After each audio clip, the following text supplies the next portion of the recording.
Alright guys, how you doing? Tim with Southern Exposure once again. What we're going to end up doing today is we're going to operate the edger saw. We're going to go into a little bit more depth on it. We're going to pop the hood off of it so you can see the insides of it, how it all works and functions. We're going to run it for quite some time so you can see how everything cuts and how straight it is, and the overall quality of wood you end up getting off of it. Also, whenever I ended up building this edger saw, I built it so it could be very portable, because I have a portable sawmill. Whenever I have a relatively large job on site, it's a whole lot easier for me to take the mill and the edger to the site than it is to bring the logs over here. Because my little log trailer, most I can get on there is 14 to 16,000 pounds, and that's about it. But if it's a really large order worth of lumber, I'll actually take everything on site and put it out there. So, with that said, pour yourself a glass of sweet tea, sit back, relax, and keep an eye on what we got going on Southern Exposure. Alright guys, first of all, so what we'll do first, I'm going to go over the roller bed. Got a roller bed on the in-feed side and got another one over here on the out-feed side. I made it to where these things were completely 100% collapsible. Let's take a look at that real quick. Alright, so first of all, with these roller beds, these roller beds I did not buy them like this. Alright, this was something completely different. I don't know what it was used for, but I know I bought it at the scrap yard, so I could end up using it for this project. So on each end of the roller beds there are braces at a 45-degree angle. This is one and there is another one. Those are simple angle iron braces. Each one of them screws in with simple wing nuts and 3/8/16 bolts, and simple wing nuts. So just take the wing nuts completely off, and the brace comes off. Alright, I'll do the other one real quick and then we'll show you the rest of it. Okay, now that we got both the 45-degree angle braces off, what we can do now is we can actually lift this bed completely up. These legs will actually swing up underneath, and this is almost like a bat wing design bush hog, where the mower blades come down on the side. This is using the same principle, but instead, we're just taking and using a roller bed. So, that said, I'll show you how that works. What I'm going to do now is I'm going to go ahead and lift this up. We're going to fold this roller bed in and then fold these legs in so you can see how that works.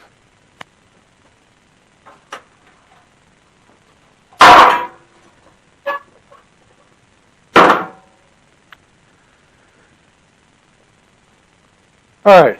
So, as you can see right here, it's completely folded in. Whenever you end up taking and moving this thing, you're not going to have this hood right here. You're not going to have that on there. That's just added weight. A lot of the stuff that's on here actually comes completely off, to include the engine, the alternator, the battery, the power pack, all that stuff that's right here. All that stuff drops off. So two people could easily pick that up, stick it in the bed of the truck. And right here, the roller beds, how I have it set up, we got two more 45-degree angle irons right there. And whenever you take those off, this thing is designed to where the truck tailgate will actually pull up to the back of it, and you can lift it up. Those legs will fold up underneath, and then you can slide the whole thing into the bed of the truck. All right, talking about the power pack. So if we're talking about the power pack, I'm talking about this 420cc Predator lawnmower engine is basically what it is. The battery that's located right here on the end, and then an alternator that's over on the other side. What we have on here, there's also an hour meter and a maintenance meter that's on here as well. Okay, so dealing with this power pack, it's extremely heavy. I'd say, well, I wouldn't say extremely. For two people, it's no problem, but it weighs probably about 100 and maybe 150, 160 pounds. So for two people, it's absolutely no problem. So with that said, I have those two belts, those two B57 belts that are located right, you can barely see them right here. But those two belts are the same exact ones that I have on the LT35 that the blades run on. So with that said, if I need belts on the wood miser, I can just take them off of here for the time being until everything gets fixed. All right, now to drop this power pack off of this edger saw, I'm not going to do this by myself. But once again, you have wing nuts on some 3/8/16 bolts. You just take the wing nuts off, pop the bolt out, and then these stanchions right here will end up coming off. There's two of them that's here. Then this will pivot down, and then there's two more that's located over there by the battery pack. And you take those two out, and then the whole thing comes on the ground with the belts disconnected.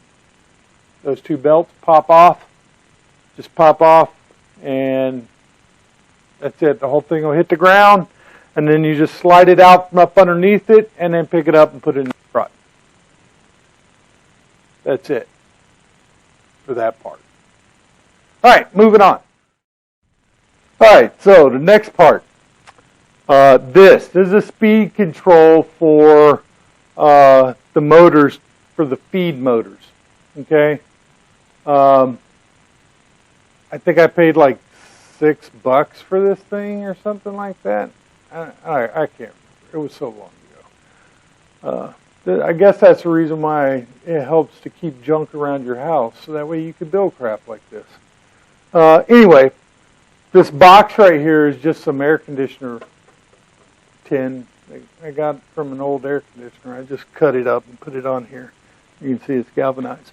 But this right here is the circuit board. I have two inner tubes. It's sitting on two inner tubes, so that way it doesn't short anything out. Inner tubes provide a good insulator between the circuit board and the actual housing. Yeah, so you got your in-feed power wires right here, which is all running on DC current, 12 volt DC. 12 volt DC coming in, goes through the rheostat adjusts, and I got a dirt dauber who decided to make his little happy little home in there. Then the power out feed that goes to the motor is located right here on this side. Okay, so let's move on to the next part.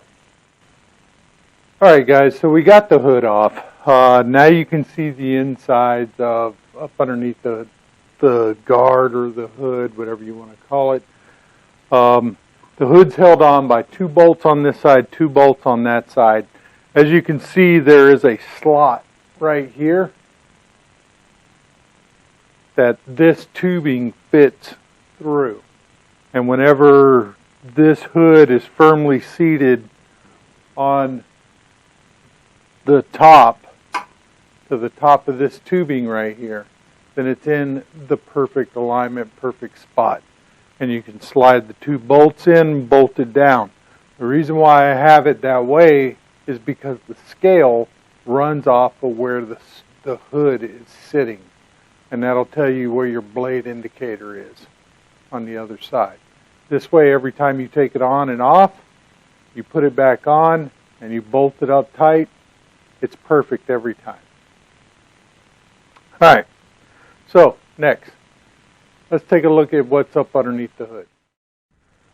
Alright, there's our blade. This is just a 14-inch by quarter-inch industrial blade made by Frood. You can get those on Amazon, 1-inch arbor. In order to replace the blade, there's a screw you have to take out right here that I have recessed, and there's another one on this back side. This piece right here that's yellow is removable. All the rest of it is not removable. It's all welded in place. That's the reason why I painted yellow, so that way everybody would know exactly which piece is removable.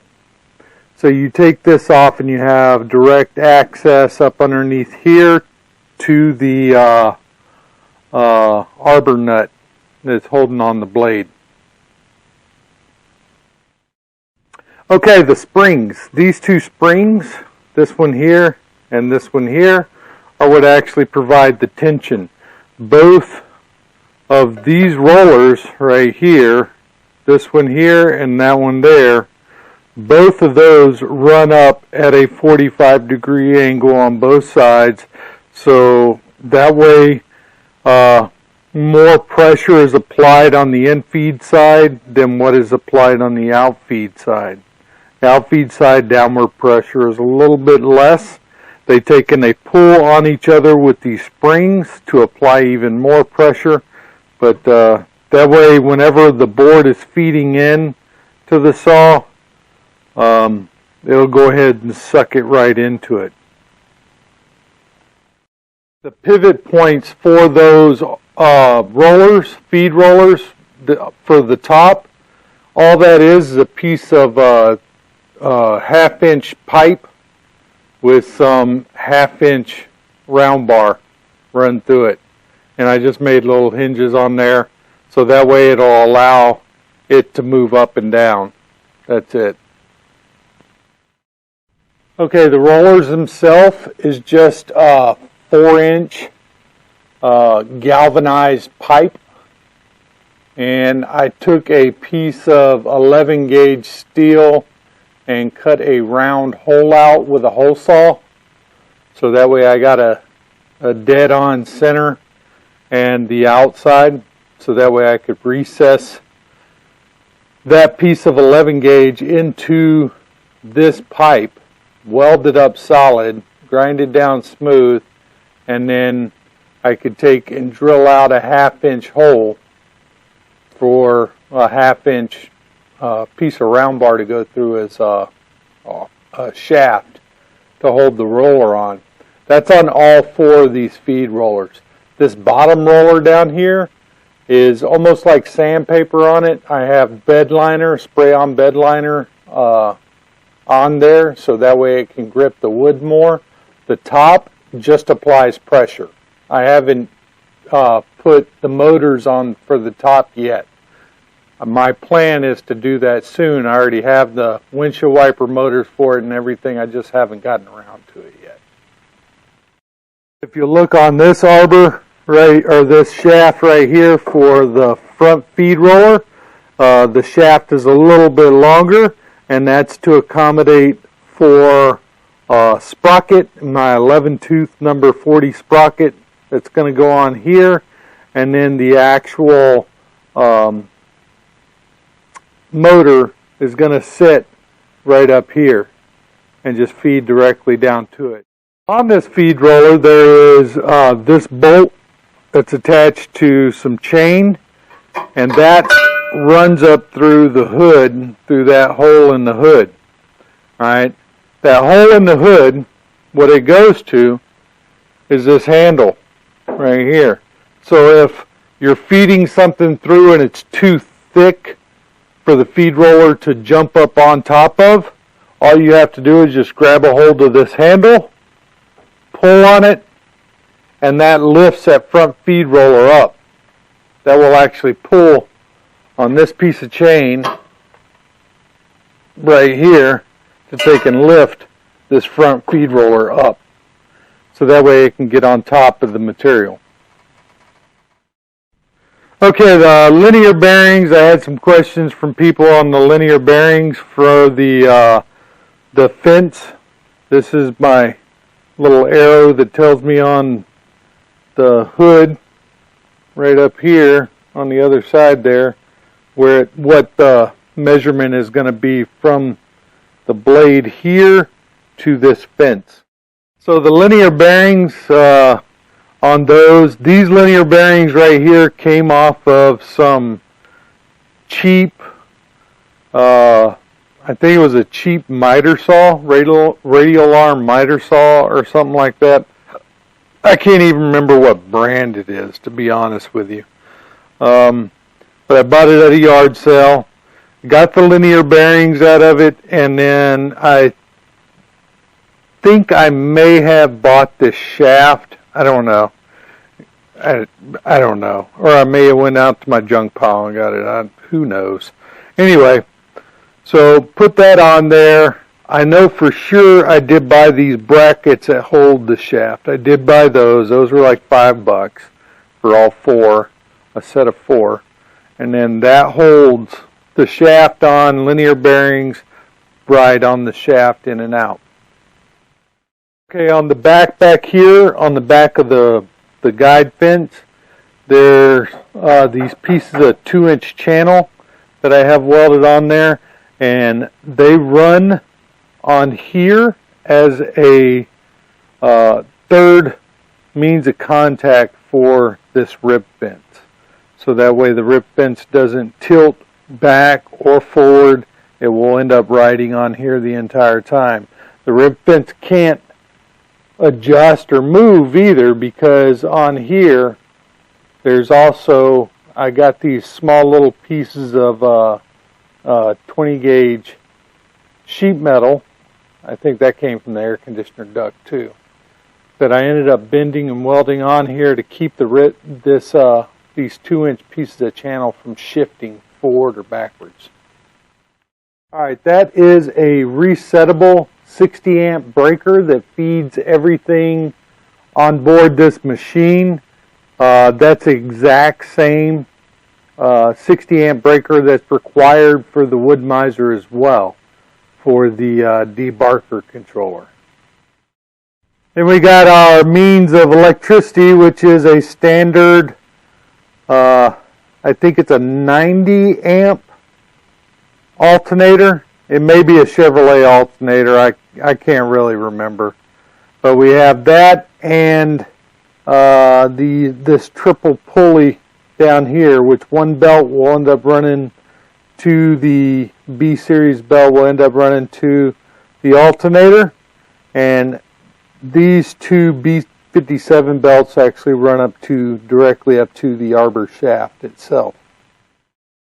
Alright, on the front where the controller is, this is the actual voltage meter. I'm going to turn the power on real quick. We're going to see how much voltage is inside of this battery. Alright, we got 12.7 volts inside of that battery right now, so we're good to crank this thing up and we can actually start running. Okay, that is the battery on-off switch that controls all the electrical on board this thing. So anything coming off that battery goes directly to here before it goes anywhere else. Okay, now directly aft of that battery switch, we have this switch. This switch right here runs the rib fence in and out. I'll kick on the battery. Alright, so I'll push this.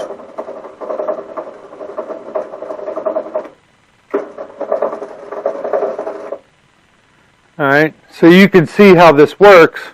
Hang on for 1 second. Okay, there's my windshield wiper motor right here. Here's the motor. Runs directly into the windshield wiper gearbox right here. Then goes to a worm gear, and then that comes off and goes to a sprocket right here. That sprocket goes up to another sprocket. That sprocket goes to another sprocket. That sprocket goes to another sprocket, which ends up turning this piece of Acme all thread right here. And this Acme all thread nut that's attached here is also welded to a bracket that runs this in and out. Alright, so I'll turn it on. You can watch this motor work.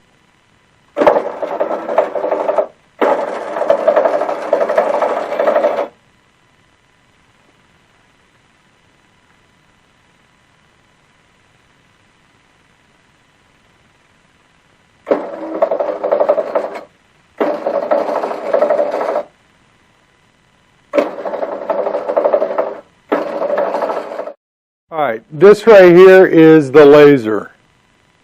It looks so technologically advanced, don't it? Anyway, that laser is attached to some thermostat wire that I got out of the house, old thermostat wire. And that runs to none other than a toggle switch. Simple on-off toggle switch. Doesn't require much ampage or anything like that. We're primarily looking at about 5 volts, so there is a small voltage reducer that's in there, voltage regulator. Then that is wired directly into a receptacle. This plug that goes directly to the battery. So that way, whenever the hood is on, this is plugged in to this receptacle. You now have power to this switch that you can turn that laser on and off as you need it, and then power the laser up. And the laser is not going to shoot all the way down the board. It will end up going to roughly right in here. So what I ended up doing from there is I took, and on the rollers, you'll look, there's a red line, and that indicates where the blade's travel is going to be down that board. Alright, so we ended up doing another walkthrough. It went a little bit more into depth. It's primarily just a 12-volt system for this entire edger saw, 12-volt system that runs off gasoline as well. And that one gasoline motor produces the power to run the arbor shaft, recharge the battery, and run all the electrical that's on board this thing. Got any questions or anything like that, just leave them down in the comments below. I'll be more than happy to answer them for you as soon as I possibly can. I hope this video has been educational for you. Thank you for watching. Other than that, just take and hit that like button, hit the subscribe button, and share this video with your friends. We look forward to seeing you again next week. Stay tuned.